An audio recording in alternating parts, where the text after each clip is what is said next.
días, el Club Viajero Gourmet. Nos encontramos en la bodega Finca Son Bordils con Ramón Coy. Buenos días, Ramón. ¿Cómo estás? Encantado Bien. de estar en tu casa, porque la verdad que tienes una gran bodega y esta casa, que es continuación de la bodega, es preciosa. Yo sé, abajo tenéis una bóveda muy bonita. En una ocasión la estuvimos viendo, que en los próximos programas ya miraremos de grabar algo. Yo quiero que me contaras cuándo se fundó la finca Son Bordils. Bueno, no hay una fecha de fundación exacta. Al contrario, lo que dicen algunos libros y enciclopedia, según parece que ha habido cada vez más estudios sobre la cuestión de la finca Son Bordils, pues parece ser que se origina con la familia Bordils, empieza a comprar, o esta rama de la familia Bordils empieza a comprar a partir de 1360, y en el sitio que estamos hoy, que era una alquería, o sea, fue comprando muchísimos terrenos del este, del sudeste de Inca, donde hoy es la finca, digamos, Son Bordils, pues esta parece ser que se adquirió en 1434. Hay referencias de viñedo desde 1360, o sea, cuando Bernat Bordils, el padre del fundador, digamos, compra terrenos, algunos de ellos ya son viñedo.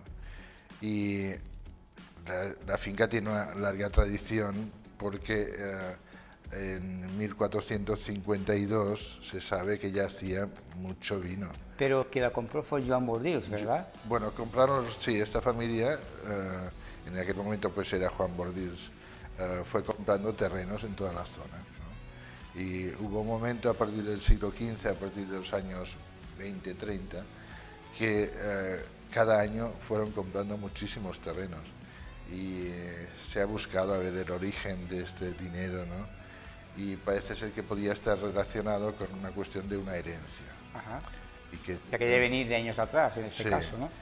Los Bordils vinieron aquí a final del siglo XIII, en tiempo de Jaime II. Se formaron dos ramas, seguramente dos hijos de la familia que vino, y estas ramas compraron prácticamente en los mismos sitios.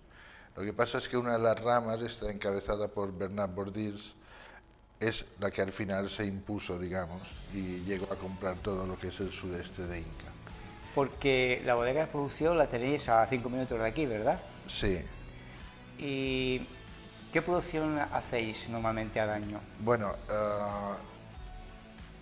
la bodega tiene unas 34 hectáreas en producción. Lo que pasa es que estas ya, algunas ya son viejas, digamos. Viejas, en tiempos antiguos no serían viejas, pero hoy en día ya sí. Hoy serían, ¿verdad? Y ya, sí. Y entonces, bueno, la producción ha bajado, pero la finca está pensada para hacer entre 150 y 200.000 litros de vino anuales. Esto es un poco, digamos, todo el planteamiento de la finca. Y una pregunta del millón, ¿distribuís fuera de Mallorca? Se distribuye fuera de Mallorca, principalmente en países europeos. Dentro de Europa, no la Comunidad Europea, ¿no?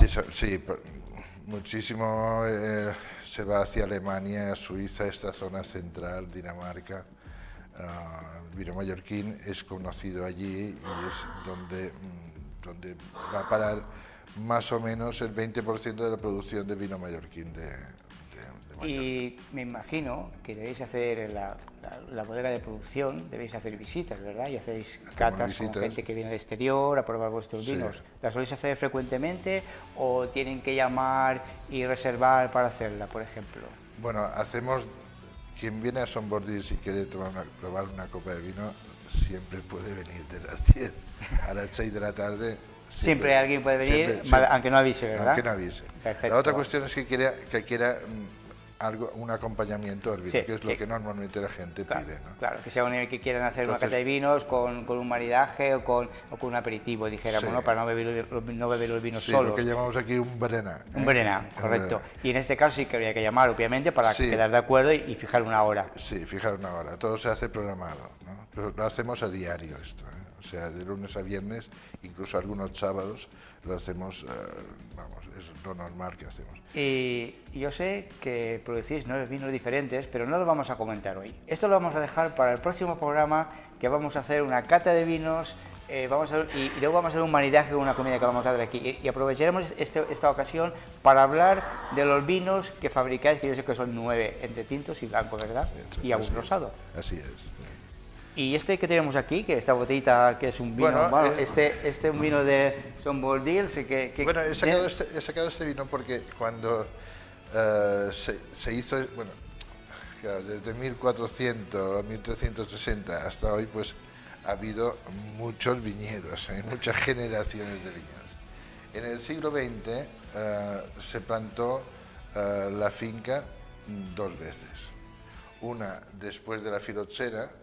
La filoxera arrasó toda Mallorca, prácticamente toda Mallorca. Hubo una fue muy fuerte, ¿verdad? Sí, a nivel todo Mallorca, de los viñedos de Mallorca. Esto. Sí, aquí llegó en 1891 y empezó por Algaida y Llumayor y arrasó prácticamente todos los viñedos de las Baleares, excepto en Formentera, donde el terreno es arenoso y el insecto le cuesta mucho avanzar, y entonces allí se conservaron aún cepas, digamos, originales, sin que fueran sobre pie americano. Aquí se plantó a partir de, bueno, resulta que esto era el final de una época, que era don Manuel Villalonga y Pérez, era el propietario, era el concejal del Ayuntamiento de Palma, era concejal de salud del Ayuntamiento de Palma, que fundó la Cruz Roja, era médico, era un apasionado de la viña y del vino, y este señor, bueno, le cogió en su última época, ¿no? Murió en 1914 y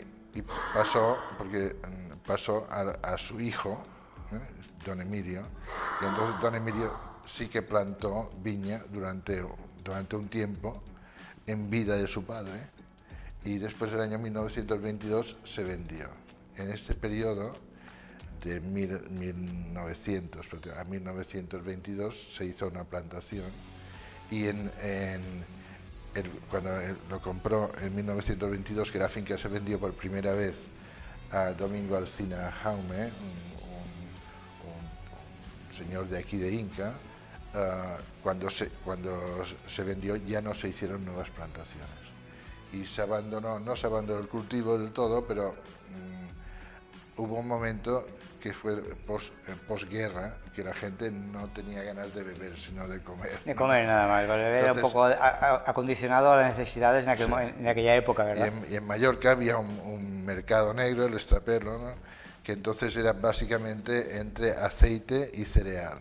Claro, todos los sitios donde se pudo plantar cereal se plantaron, y los sitios donde se pudo plantar olivos también. Y entonces, bueno, aquí el cultivo de la viña perdió muchísima fuerza, ¿no? Después vino la Comunidad Europea, se arrancaron viñas, bueno, y la última plantación ya la hizo mi padre en los años 1996 se empezó hasta el año 2000. Esto ya lo hizo mi padre. O sea que tu padre venía de bodegueros. No, mi padre venía del aceite precisamente. O sea, mi padre estaba de amo en Sóller, en una finca de aceitera, el Balitz, y después pasó a otra finca en Valldemossa, que la compró su tío, y que también se dedicaba a la cuestión del aceite. Pero mi padre en un momento dado quiso adquirir una finca que fuera más productiva, ¿no? Entonces se fijó en esta finca y un momento dado que pudo comprarla. Por cierto, compró los terrenos de la Fundación Alsina, es decir, Domingo Alsina pasó la finca a su hija, y su hija, al final de su vida, hizo una fundación, la llamada Fundación Alsina. Y esta fundación tenía como objetivo vender los terrenos, que son los que compró mi padre, los terrenos de viña y los terrenos de cereal, para llevar a cabo la función de la fundación que se había marcado, que era hacer en el sitio donde estamos hoy una residencia para personas mayores. Lo que ocurrió es que al hacer la compraventa, resultó que hubo informes técnicos que avalaron que era mucho mejor ampliar la residencia municipal de Inca, que no hacer una ¿Qué residencia hace una nueva. residencia en aquella época, me refiero? Entonces, Eso es lo que estás comentando, ¿no? sí. En esa época, ¿no? La fundación hizo donación al ayuntamiento de lo que había cobrado de mi padre y se hizo la ampliación de la residencia Miquel Mir, Ajá. Miquel Mir de Inca. Y una pregunta, ¿tenéis viñas antiguas todavía? ¿Os queda alguna viña? No queda en ningún sitio en Mallorca. No queda en ningún sitio de América, no queda ninguna viñas antiguas de los inicios, ¿verdad? No quiere decir que pueda haber un sitio, una planta aislada, pero no. La filoxera se lo acabó. Se lo comió todo. Incluso te diría que en Sóller, donde tenemos una pequeña finca de naranjos, un día se me ocurrió, pensé, voy a sembrar una cepa, pero de estaca, digamos, sí, sí. O sea, sin pie americano. Y cuando llevaba la cepa, para hacer el injerto en la mano, me fijé, y esta planta, que era una cepa, digamos, borde, sí. O sea, sin injertar, claro, digo, si tiene filoxera, voy a entrar. O sea, que no podéis hacer nada, ¿no? No, o sea, hay filoxera, aquí también hay. ¿No? Lo que pasa es que el pie americano es, en cierta forma, bastante resistente. ¿Y vosotros cuándo empezáis a hacer la poda de las viñas? Lo suyo es hacerlo con la primera helada, pero últimamente hay pocas heladas. Pero normalmente nosotros empezamos sobre el 10-15 de diciembre. ¿Y luego la recolecta cuándo empezáis? ¿En octubre o en septiembre? No, nosotros empezamos normalmente siempre en agosto. En agosto. Segunda quincena de agosto. Este año se ha adelantado un poquito, pero segunda quincena de agosto normalmente se hace. Y este año ha sido bastante rápida. Porque yo sé que en muchos sitios, debido al clima que hemos tenido, a las altas temperaturas que hemos tenido, se han adelantado la vendimia en muchísimas regiones. Por ejemplo, en la zona de Almansa, por ejemplo, se ha adelantado, en La Rioja no lo sé, pero en muchas, debido a este tema de la temperatura, se han tenido que adelantar la cosecha de la vendimia. Aquí ha habido en un sitio que es una zona muy soleada, pues se ha adelantado muchísimo la vendimia. Nosotros hemos llegado a vendimiar durante el mes de julio. Cuando la viña es joven, es más fácilmente adelanta la cosecha. Entonces, si se da una situación de adelanto de cosecha por viña joven, pero además más insolación, más temperatura, pues claro, es normal que se adelante. Pero el cambio climático no ha llevado hacia un adelanto de la vendimia. El cambio climático lo que hace, en cierta forma, que ha hecho es concentrar la vendimia. O sea, antes las variedades estaban más escalonadas y ahora no. Y ya para terminar, esta finca preciosa que tiene, yo sé que aquí de vez en cuando se puede hacer un evento, cualquier tipo de evento, y maridar con tus vinos, ¿no? Sí, bueno, nosotros aquí hacemos lo que son las casas viejas, que reformaron desde el año 14 hasta el año 20, más o menos, se ha reformado esta finca, pues aquí la utilizamos para hacer catas y visitas. Y bueno, cata con maridajes y hacer lo que quiera el cliente. Pues nos vamos a quedar con las ganas de probar tus 9 vinos, bueno, no los vamos a probar todos, los 9 vinos diferentes que tienes, pero el próximo programa que vamos a hacer, sí que vamos a hacer una cata como toca, probando tus vinos, tus tintos, tus blancos y el rosado, y vamos a acabar con una comida gastronómica que vamos a maridar con tus vinos, si te parece bien. Muy bien, fantástico. Ha sido un placer, Ramón, estar con nosotros en el programa Cubajero Gourmet, en tu finca, en la bodega Son Bordils, y esperamos en breve continuar contigo porque tienes un gran producto y unos grandes vinos en la bodega. Gracias y hasta el próximo programa. Gracias a vosotros. Gracias.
Bueno, también tenemos con nosotros hoy en el programa Club Viajero Gourmet a Tony Ramos Blanco, que es mi primo.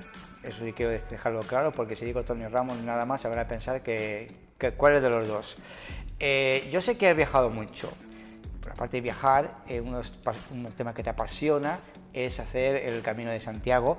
Yo sé que has hecho varias rutas, hemos comentado alguna en algunos de los programas que tú hayas hecho, pero vas a hacer una que por circunstancias X no la has hecho ninguna vez. Y yo creo que me digas cómo te has montado esta salida, dónde vas a ir, por dónde vas a ir, en qué sitio te vas a parar a comer, qué descanso vas a hacer. Bueno, tú sabes que caminos hay un montón, hay como 14, 15, 16, 18, puedes elegir. Ahora ha salido uno que se llama el Camino del Cid. ¿El Camino del Cid? Sí. Este no lo he visto yo en la programación, ¿verdad? Pues digo que hay muchísimos caminos. Y bueno, y sí, soy un apasionado del camino, sobre todo el camino francés. Pero bueno, este nuevo, bueno, no es nuevo, este parece ser que en la historia de los caminos es el más viejo. Es el camino inglés, empieza en el Ferrol y termina en Santiago, como es evidente.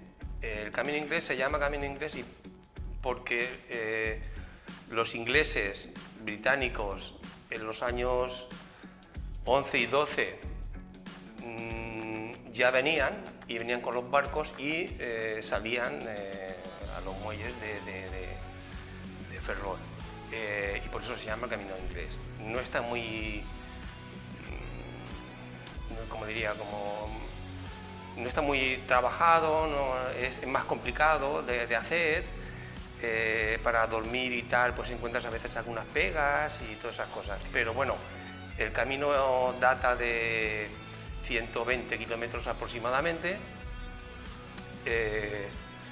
Y bueno, ahí, como no lo conozco, pero bueno, ya me he informado y demás, y entonces hay sitios muy bonitos, evidentemente. El Ferrol en sí es guapo. Sí, Ferrol sí, guapo. obviamente sí. Y entonces, ¿cuántos kilómetros vas a hacer en este recorrido?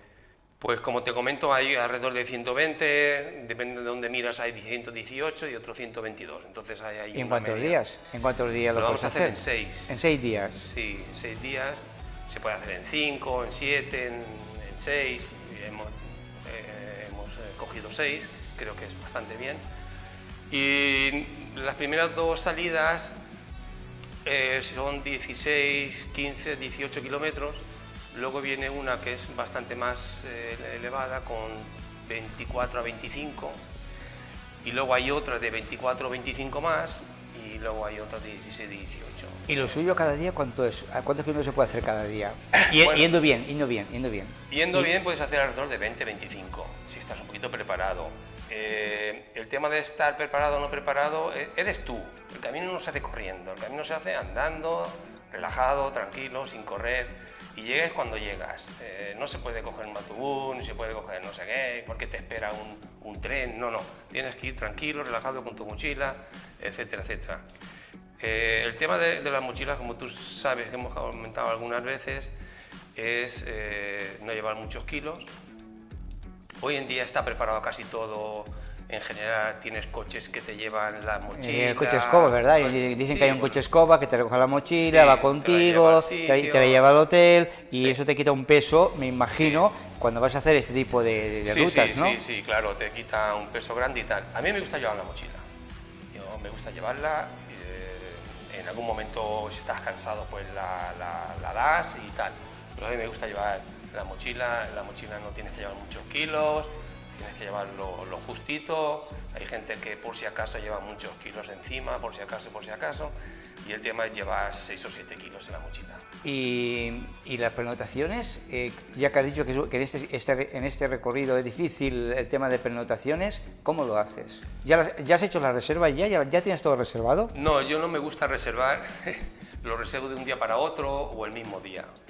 Cuando llego reservo, siempre hay. Además, como ya hemos comentado algunas veces, el peregrino con las credenciales y selladas tienen la obligación de darte cama. La iglesia, los municipales... Pero también puedes ir a privado, me imagino. Claro, puedes ir a un hotel claro, privado que tú quieras ir por privado por claro, comodidad, ¿no? Claro. Hay privados, hay de la Junta, hay hostales, hay hoteles, hay... En en fin, lo puedes hacer como tú quieras.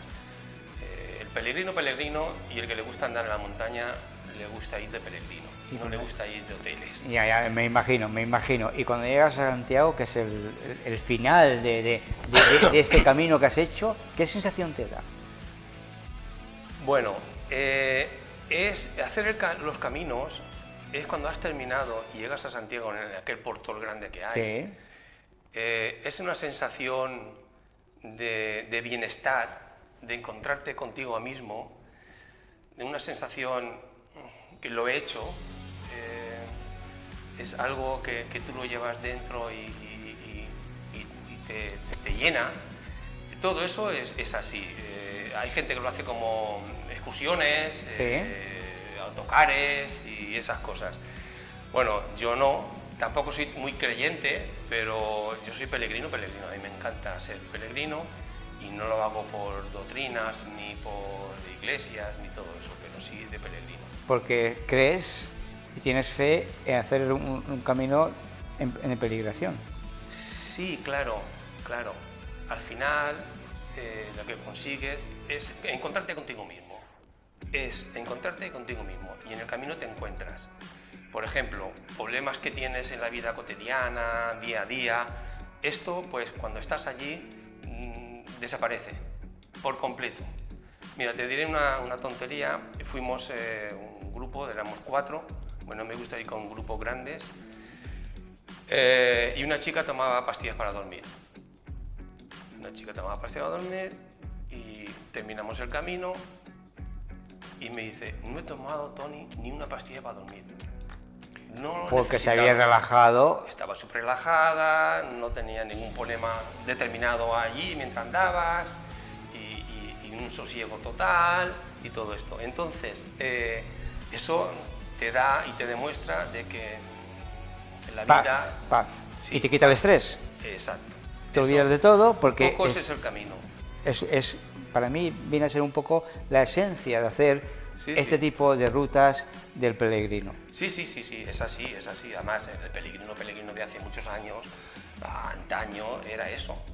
Y bueno, y ya que estamos en una bodega, en esa ruta, ¿hay alguna bodega de vinos? Pues te diré que no lo sé, no lo he mirado. Lo tendrías que mirar y averiguar porque en el Sí. próximo programa lo vamos a contar. Sí sé que hay, por ejemplo, el pueblo de Betanzón, es un pueblo muy bonito, grande, de muchos años atrás, tienen un algo, hacen una buena tortilla española, está dominada como una de las mejores Que hacer una tortilla tortillas. española es difícil, ¿eh? Sí, bueno. Eso dicen. Sí, sí. Yo, No es tan fácil. yo, por ejemplo, no sé hacerlas, ya te lo digo. No, a mí no es tan fácil. no es mi fuerte hacer tortillas Pues de patata. es una de las... Parece ser que hacen unas tortillas españolas que está dominada de origen de las mejores de allí, Sí, aparte de gastronómico, es un plato fuerte suyo de ser tortilla de patata, ¿verdad? Sí. Y en algún restaurante en esa ruta que quieras ir a disfrutar de una gastronomía para coger fuerzas, Ya.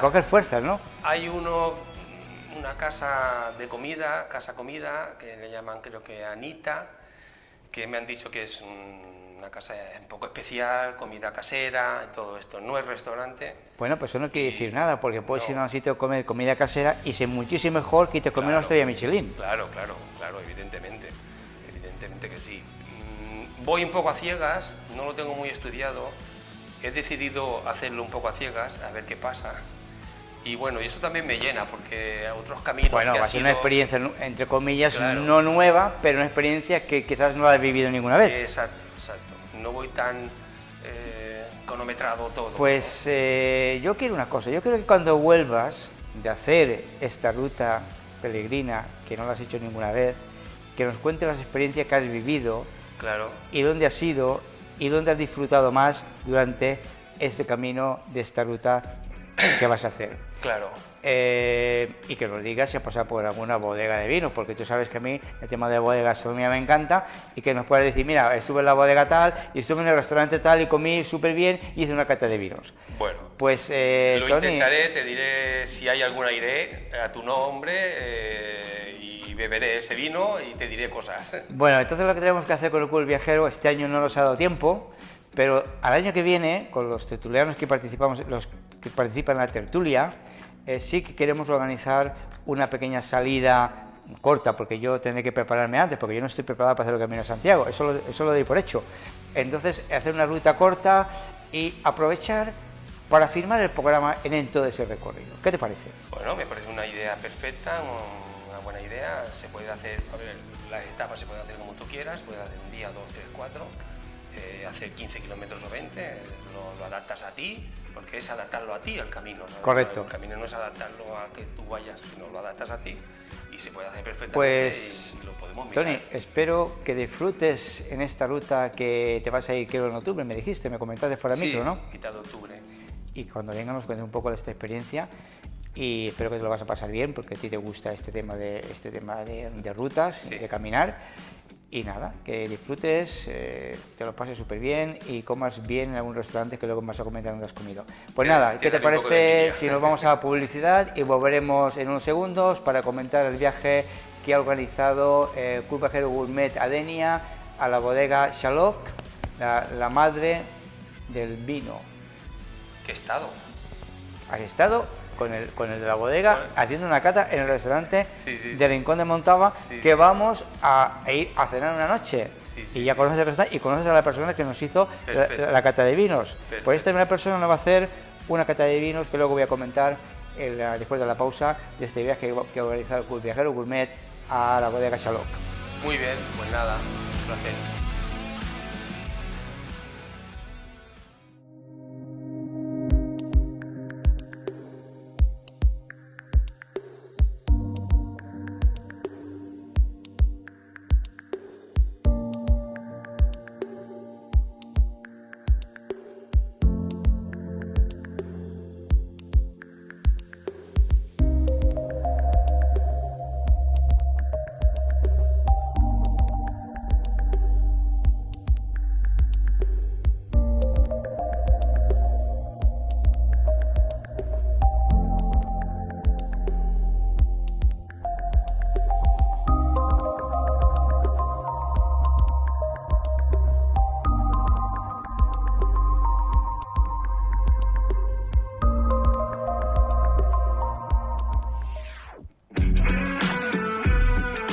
Bueno, pues después de la pausa que acabamos de hacer, yo os quería comentar que Club Viajero ha organizado una salida especial de viernes a domingo a la bodega Xaloc, la cuna del moscatel.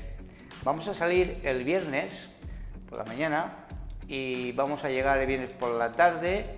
Por la noche vamos a ir a cenar al restaurante Rincón de Montava, donde nos va a ofrecer un menú de degustación de 8 platos, de los cuales regados con vinos de una bodega que ha dicho que la va a elegir él. O sea, por lo tanto, no sé con qué vino va a hacer el maridaje de la comida, porque prefiere decírmelo cuando esté allí.